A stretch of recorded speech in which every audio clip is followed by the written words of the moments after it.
Баршаларыңызға сәлем қыздар. Жаңа жылдық Цезарьдің рецептін сіздерге ұсынамын. Өте керемет болып шығады. Міндетті түрде жасап көріңіздер. Қажетті ингредиенттерді төменге жазып көрсетіп кетемін. Міндетті түрде менімен бірге болыңыздар. Қажетті ингредиенттер: мен тауық етін, яғни копченый грудинка қолдандым.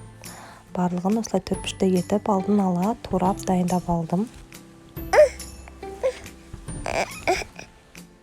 Қызанақтарды да алдын ала дайындап турап алдым. Барлығын төртбұрыштай етіп турадым.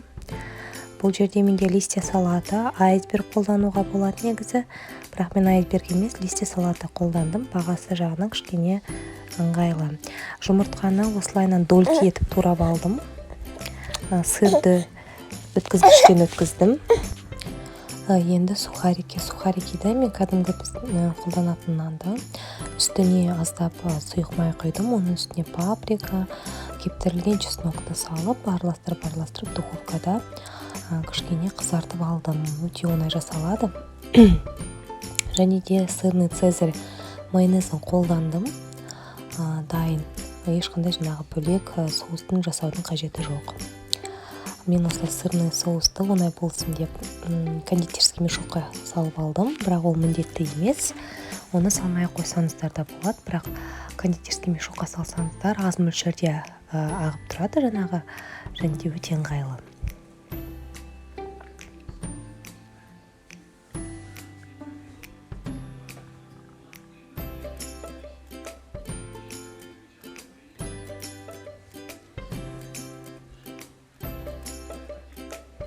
Енді листья салатымызды табаққа салып аламыз. Мен 2 табаққа жасаған болатым, сондықтан да бірден 2 табаққа істеп отырдым. Енді үстіне майонез себеміз.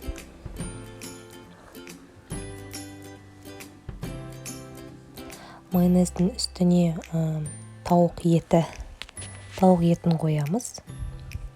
Мен бірден копченый түрін алдым, өте ыңғайлы, турадым, дайын тұрады. Дәмі де өте дәтті, керемет. Үстіне қайтадан майонез.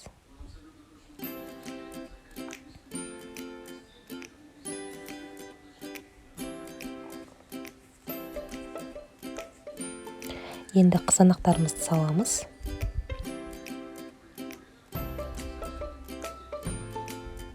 Дәл видеодағыдай етіп жасасаңыздар, өте керемет, өте әдемі, өте дәмді болып шығады.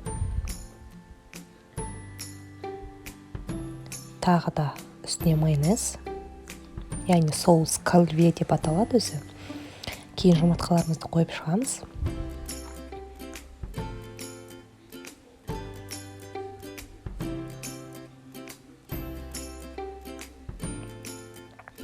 Қайтадан майонез, үстіне сырды себеміз.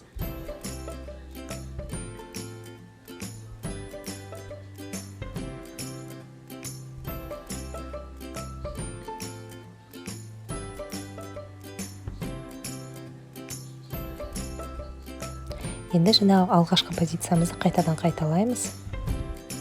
Яғни қайтадан листья салата саламыз.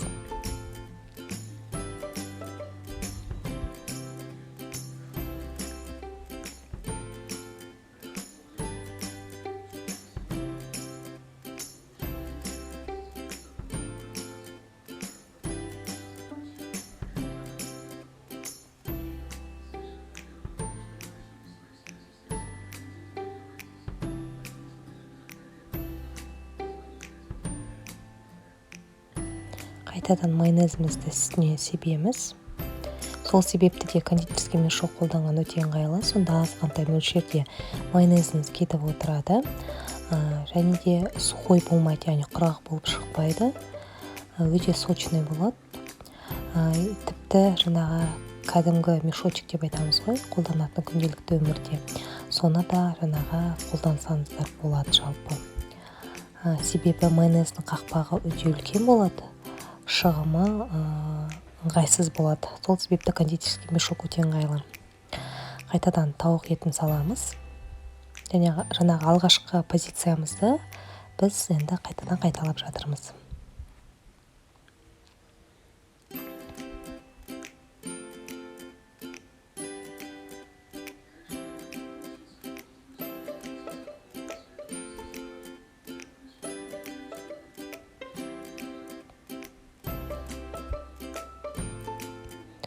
қайтадан майонез.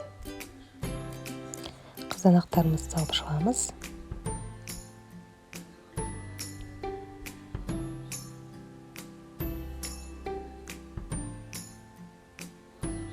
Қайтадан майонез. Жұмыртқаларымызды қатарлап шығамыз. Үстінен сыр себеміз.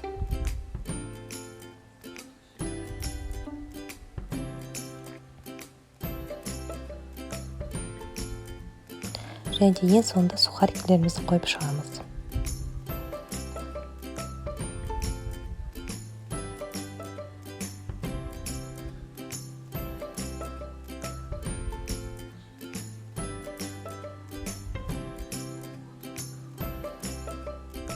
Салатымыз дайын болып шықты. Қыздар, міне салатымыз дайын. Жаңа жылдық столға өте керемет болып шығады. Міндетті түрде жасап көріңіздер. Баршаларыңызды келе жатқан жаңа жылдарыңызбен құттықтаймын.